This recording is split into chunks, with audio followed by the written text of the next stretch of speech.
20 juin est la journée mondiale pour les réfugiés et c'est le jour où j'ai décidé de publier Promesse du bout du monde, une histoire avec une jeune femme réfugiée à Paris.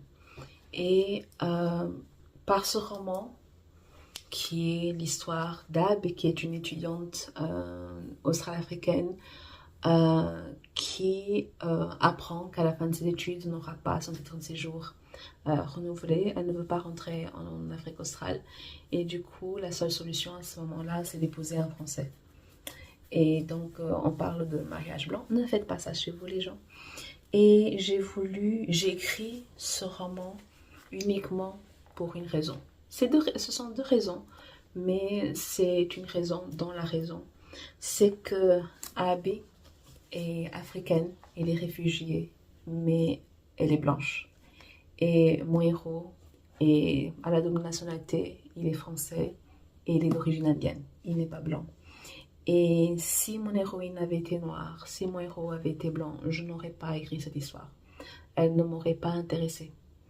Et je l'ai écrite telle qu'elle parce que j'ai tourné un épisode à ce sujet. J'ai fait un live à ce sujet aussi. J'ai fait un rêve et dans mon rêve, mon héroïne était blanche et mon héros était d'origine indienne. Et c'est pour cette raison que je l'ai écrit, autrement je n'aurais pas eu envie. Et parce que mon héroïne est blanche, je pouvais parler d'un autre type de réfugié. Parce que tout ce qui a rapport à la migration a une idée très préconçue en Europe, en Occident. Du genre, les réfugiés ont une tête, voire deux. Ils sont la peau marron ou la peau noire. Ils viennent du pays du Sud. Ils arrivent de façon dangereuse. Ils traversent la Méditerranée, ils traversent les déserts, ils traversent des frontières, etc. Donc c'est parfois gore, c'est parfois dramatique, c'est parfois tragique. Donc quand on parle de réfugiés, c'est cette image-là qu'on a en tête, alors qu'il y a des millions et des millions de réfugiés différents. Moi, Joanne Van Haaf, j'ai été réfugiée dans les années 90. Je suis née dans un pays en guerre, mais j'ai toujours grandi dans la grande ville, à Luanda, qui est la capitale de l'Angola. Et la guerre ne nous touchait pas. Donc on était victime indirecte de la guerre. On subissait les conséquences, on subissait la pénurie, on subissait le rationnement, on subissait le marché noir, on subissait le manque de tout. Mais on n'était pas en danger mortel, quoique j'ai failli mourir 2 fois à cause des mauvais traitements. J'étais un enfant très malade et mes traitements ont failli me tuer. Mais on n'avait pas de peur de sortir dans la rue parce qu'on allait se faire tuer, parce qu'on allait sauter sur une mine, parce qu'il y avait des guet-apens, parce que on n'était pas dans les villes antérieures, dans les provinces intérieures. On était très privilégiés dans le contexte, on était plutôt privilégiés. Mais dans les années 90, en 92, après les élections, le parti au pouvoir a gagné. Le parti de l'opposition n'a pas accepté les résultats. Et la guerre est arrivée à Luanda. Sauf que c'était pendant les grandes vacances pour les personnes qui étaient dans le système international. J'étais à l'école française. Et à ce moment-là, j'étais au Portugal avec ma mère. Et quand on était au Portugal pendant les grandes vacances, c'est parce que comme ma soeur et moi, on était très malades, on était les deux, on était très asthmatiques chroniques. Donc on passait les vacances à l'hôpital. C'était des visites médicales après visites médicales, c'était des check-ups de la tête aux pieds, la langue, je sais pas quoi. Si on devait se faire opérer, on se faisait opérer. Du genre, tout ce qu'on pouvait faire, c'était là parce qu'en Angola, on n'avait pas les moyens, on n'avait pas les ressources, etc. Et mon père avait un réseau, avait des connaissances qui pouvaient organiser ça pour nous. Et donc, quand le conflit est arrivé à Luanda, Ma mère, ma soeur et moi, on était à Lisbonne. Mon père était à Luanda, mes frères étaient à Luanda. Et mon père appelait ma mère et il a dit, vous allez rester. Vous ne rentrez pas en Angola, vous allez rester au Portugal. Et du coup, il faut savoir qu'on ne peut pas passer d'un visa touristique Schengen à un titre de séjour. Si on veut vivre en espace Schengen, il faut rentrer au pays, demander un visa de 3 mois, un visa provisoire au consulat. Avec ce visa, on rentre, on va dans le pays dans lequel on veut s'installer, on va à la préfecture demander un titre de séjour. On ne peut pas faire « Oh, je suis ici, je veux changer de statut et je... » Non, on ne fait pas ça. Et là, on a changé. Genre, on est passé de touriste, même si notre tourisme était médical, n'est-ce pas? On est passé de touriste à réfugié.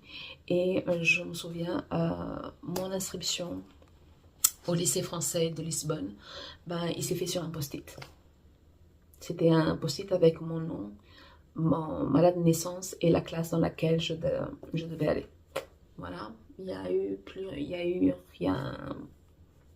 rien d'autre, c'est ça. Et pourtant, du genre, quand on doit changer d'établissement, quand on change de pays, etc. Et comme j'ai fait j'ai eu plusieurs changements déjà, du genre il y a des exéates, il y a le bulletin, il y a des dossiers de scolarité, il y a tous les bulletins, il y a du genre c'est un paquet qu'on doit trimballer d'un endroit à l'autre. Et là c'était juste un post-it. Et du coup voilà comment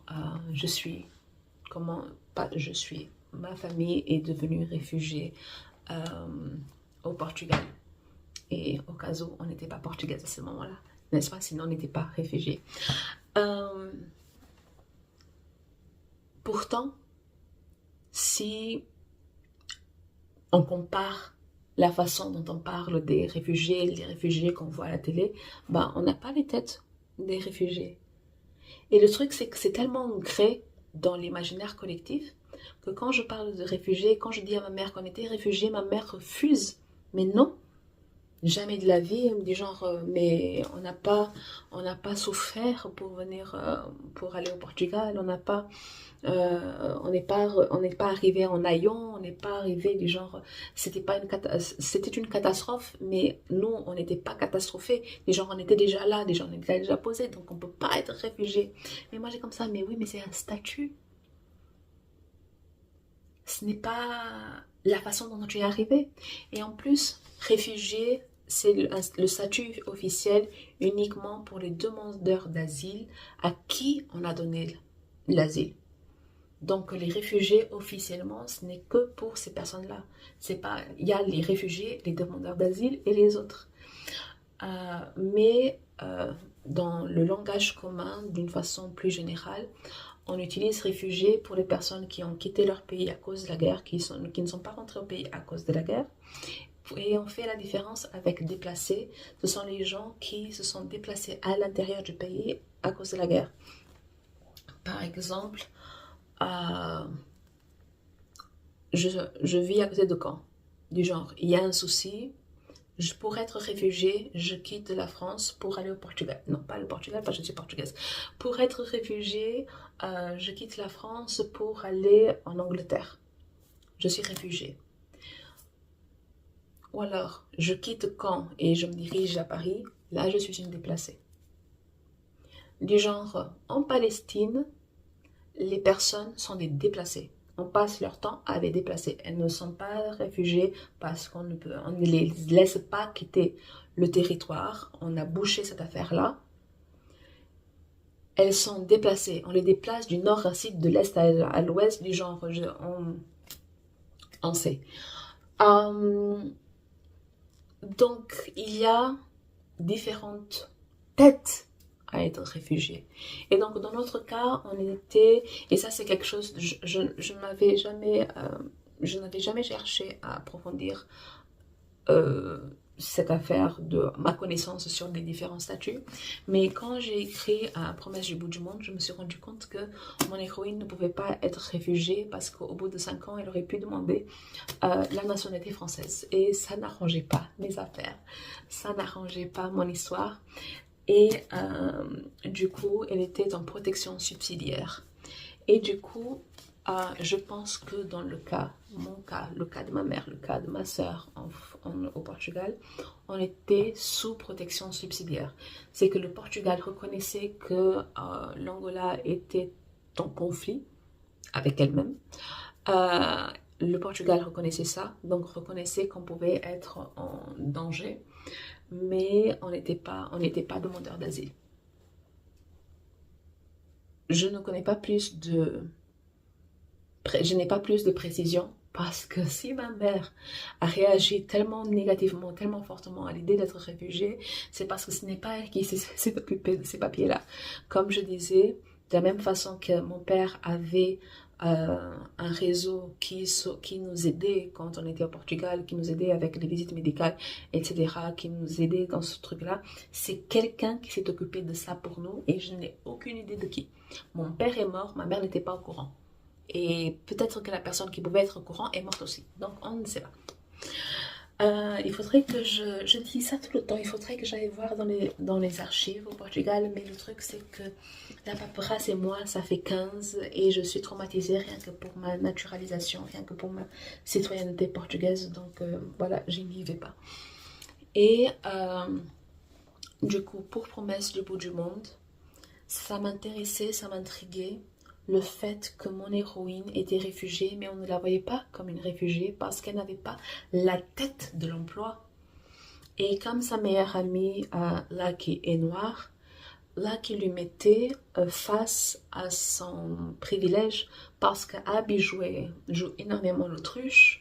Elle ne dit jamais qu'elle est australo-africaine, elle ne parle jamais de son pays, elle ne parle jamais de son histoire, elle ne parle jamais du pourquoi elle est en France, du pourquoi du comment elle est arrivée là. Et comme elle s'appelle Abigail Brink Ellis, comme elle a un accent anglophone, comme elle est blanche, elle a les cheveux au burn, elle a les yeux noisettes, etc., les gens la considèrent comme une petite anglaise. Elle ne corrige jamais. Si les gens disent qu'elle est une petite anglaise, elle fait semblant de ne rien avoir entendu, je sais pas quoi. Mais jamais elle ne va dire que non, je ne suis pas anglaise, je suis australo-africaine. Et de cette façon, elle passe entre les mailles du filet. Elle passe entre les mailles d'une possible discrimination. Et discrimination, il y a du genre, ne soyons pas naïfs les gens. Ne soyons pas naïfs. De la même façon que ma mère a réagi tellement fortement et négativement à l'idée d'être une réfugiée, si je parle de réfugiés dehors, là tout de suite, et je parle de réfugiés, la première image qu'on va avoir des réfugiés, ce sont les gens qui traversent la Méditerranée. Ce sont les Africains, ce sont les Arabes. Et quand on traverse l'océan Atlantique, ben, ce sont les Sud-Américains. C'est ça l'image qu'on a. Et l'image qu'on a des gens au-delà d'une nationalité, parce que Abby est bien australo-africaine, c'est au-delà d'une nationalité, c'est une question d'ethnicité. Tout le monde n'est pas considéré réfugié parce que, souvenez-vous les gens, parce que j'étais déjà en France quand la Russie a envahi l'Ukraine. Et sur les plateaux de télé, les journalistes, les commentateurs et tout ça, ils disaient ils ne sont pas réfugiés, ils sont comme nous. Ils sont blancs aux yeux bleus, ils ne sont pas réfugiés, ils refusaient l'idée même que ce soit des réfugiés. Ils ont donné des privilèges, des avantages à cette population ukrainienne qui n'aurait jamais donné à des populations qui viennent du sud. Parce qu'ils sont comme nous. Allez sur YouTube, allez sur Dailymotion, si ça existe encore, allez du genre regarder les archives de ce qui se passait sur les plateaux télé à ce moment-là. Ils disaient texto, ils sont comme nous, ils ne sont pas réfugiés. Les gens, ce qu'ils ont fait, quitter le pays à cause de la guerre, c'est exactement ça. Hein? Mais, encore une fois, dans l'imaginaire collectif, les réfugiés ont une tête. Ils ont une tête. Parce qu'un Ukrainien noir, encore une fois, du genre, je vais faire la différence entre la nationalité, on va faire la différence entre la nationalité et l'ethnicité. Un Ukrainien noir, il aurait été considéré réfugié. Et de toute façon, les étudiants noirs, africains noirs qui étaient en Ukraine, ils ont été abandonnés. Eux, ils ne sont pas comme nous.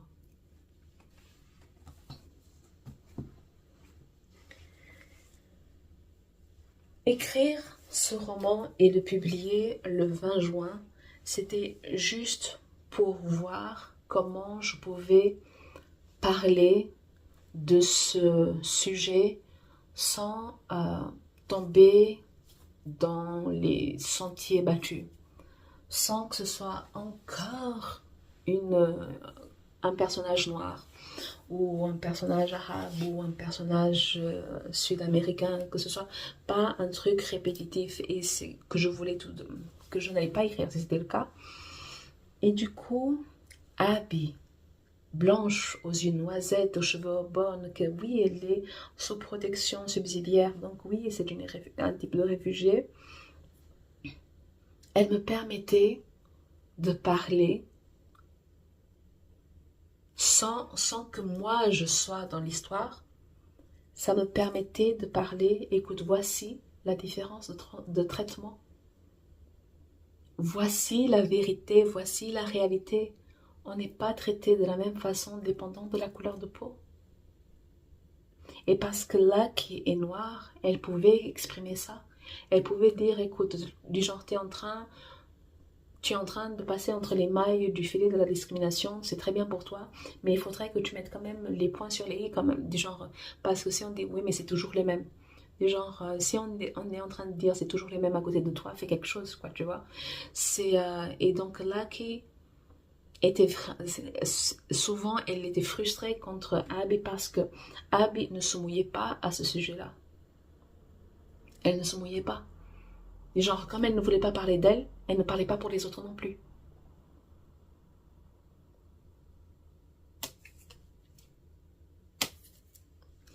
Et le truc, c'est que ça dépasse le côté de réfugiés, protection subsidiaire, déplacés, etc. Tout ce qui est migration n'a pas la même connotation dépendant de la couleur de peau, dépendant de la nationalité, dépendant de l'endroit où on sort. Tout ce qui est migration a un côté tellement négatif pour l'Occident, qui a toujours fait ses choux blancs, je crois que c'est ça, choux blancs, qui a toujours utilisé l'immigration comme sujet de campagne, comme truc négatif, comme truc à abattre tous les ans, toutes les élections, tout le temps, des gens, il y a tout plein de problèmes, mais c'est toujours l'immigration. Il y a 1% d'immigration dans ton pays, c'est toujours un problème d'immigration. Ton pays ne survivra pas sans immigration, c'est toujours un problème d'immigration. Il suffit de... Je ne suis pas française, donc je ne vais pas beaucoup m'avancer sur la politique menée en France, mais au moment de la dissolution de l'Assemblée, au moment des campagnes électorales express, etc., quand tout le monde était sur les plateaux, quand on essayait d'avoir des débats, et quand les gens... Donc, qu'est-ce que vous allez faire pour les problèmes de logement, pour les problèmes des hôpitaux, etc. Oui, non, mais l'immigration.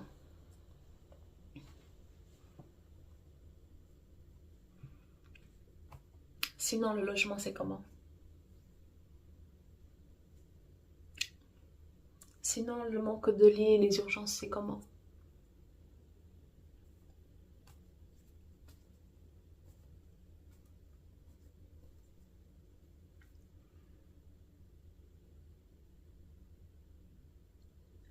Je suis une femme immigrée. C'est mon statut, c'est un terme neutre, il n'y a pas de positif, il n'y a pas de négatif. Je suis une femme immigrée. Voilà. Il n'y a pas de connotation. C'est tout. C'est mon statut légal. Je suis en France, je ne suis pas française, je suis immigrée. Ce n'est pas un gros mot, ce n'est pas une insulte. Mais le truc, c'est que les politiques, et ce n'est pas une histoire de France, c'est une histoire globale. En Occident, tout, bon, pas seulement en Occident, on a des problèmes et des graves problèmes de xénophobie en Afrique aussi. Mais je suis en train de parler d'Occident, donc on va continuer dans ma lancée.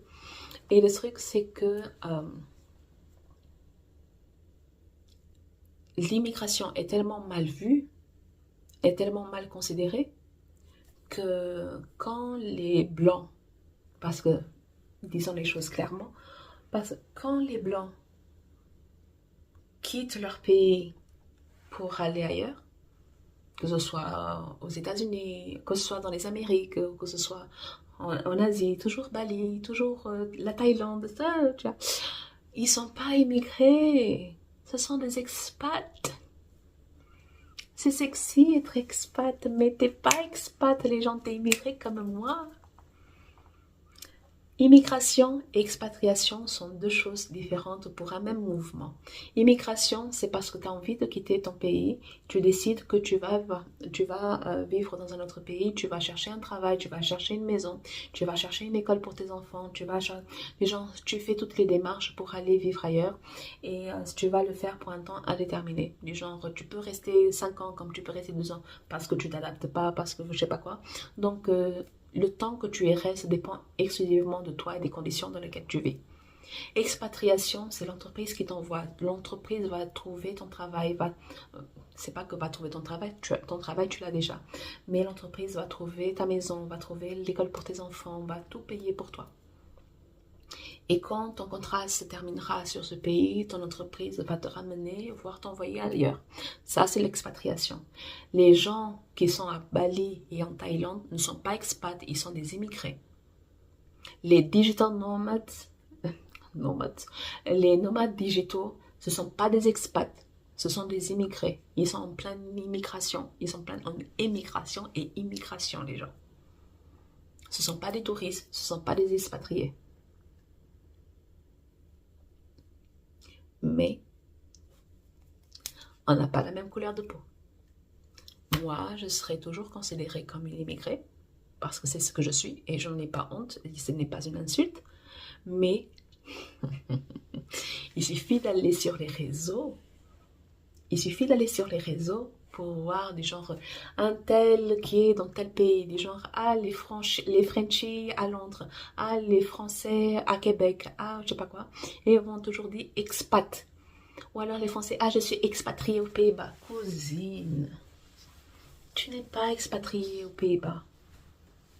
Tu es allé parce que tu aimes les Pays-Bas ou parce que tu as rencontré l'amour aux Pays-Bas ou je sais pas quoi. Mais tu es une immigration, on émigre aussi pour l'amour. On émigre et on immigre par amour et c'est pas une expatriation. À partir du moment où tu te sépares et que tu n'as pas aimé le pays dans lequel tu es, tu rentres à la maison. C'est pas une expatriation.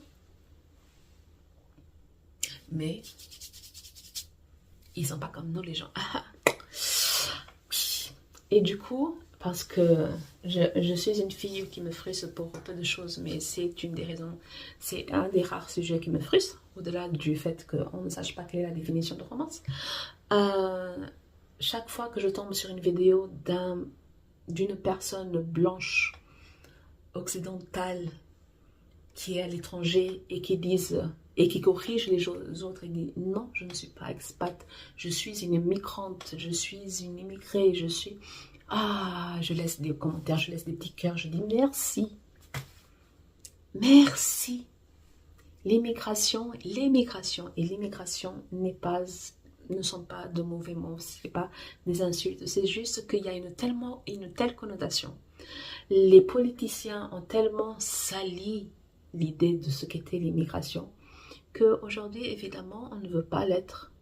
Pourquoi, si on peut choisir des noms tellement plus glamour comme expatriation, pourquoi ne pas choisir? Ne choisis pas les gens, c'est un statut. On n'a pas les mêmes avantages, on n'a pas les mêmes, ce n'est pas les mêmes critères, ce n'est pas les mêmes avantages, ce n'est pas les mêmes inconvénients, ce n'est pas la même chose. Mais c'est l'histoire de la migration.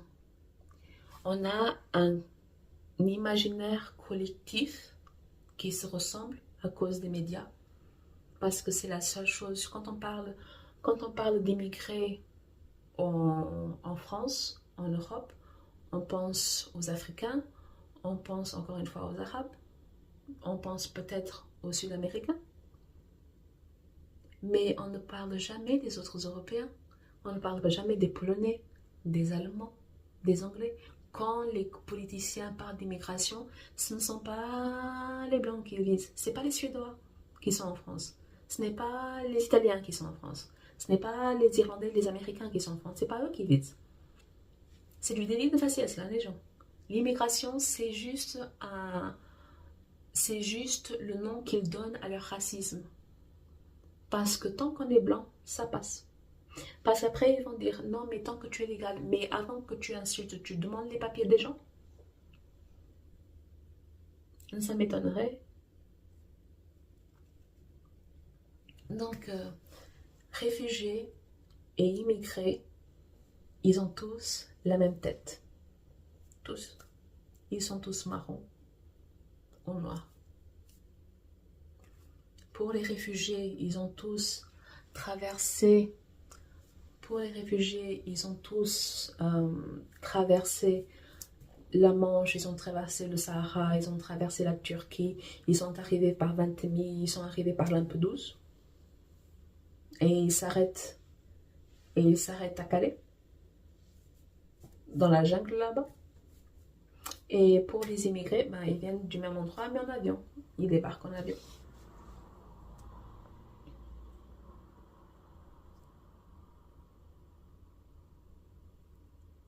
Et le truc, c'est que j'ai été fille d'expatriés. Mon père a été expatrié à Cuba. Il a été délégué pour la compagnie aérienne de l'Angola, TAG. Donc pendant 4 ans, on a vécu à Cuba en tant qu'expatrié. Donc j'ai été fille d'expatriés, j'ai été réfugiée, j'ai été fille d'immigrés, j'ai été étudiante étrangère, j'ai été sans papier, je suis immigrée aujourd'hui. Et je suis passée partout.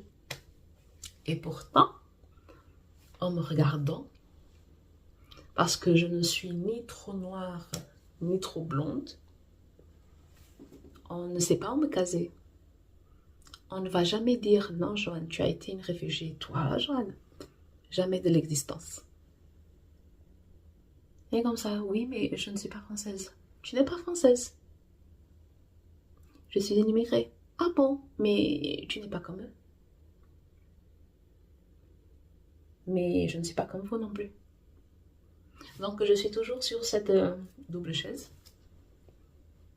Mais voilà qui je suis. Voilà tous les statuts que j'ai eus. Et tous les réfugiés n'ont pas eu le même parcours. Tous les immigrés n'ont pas eu le même parcours. Et ce n'est pas la couleur de peau ou l'ethnicité qui change le statut. C'est la raison du séjour, c'est la raison de la migration qui donne le statut. Mais on va arriver sur un plateau télé avec des journalistes et des commentateurs qui savent tout, des intellectuels. Ils ne sont pas réfugiés, ils sont comme nous. Le 20 juin est la journée mondiale pour les réfugiés. C'est l'anniversaire de sortie de Promesse du bout du monde. Et je t'invite à 2 choses. À lire Promesse du bout du monde, hello, et surtout à questionner ton imaginaire, ton imaginaire.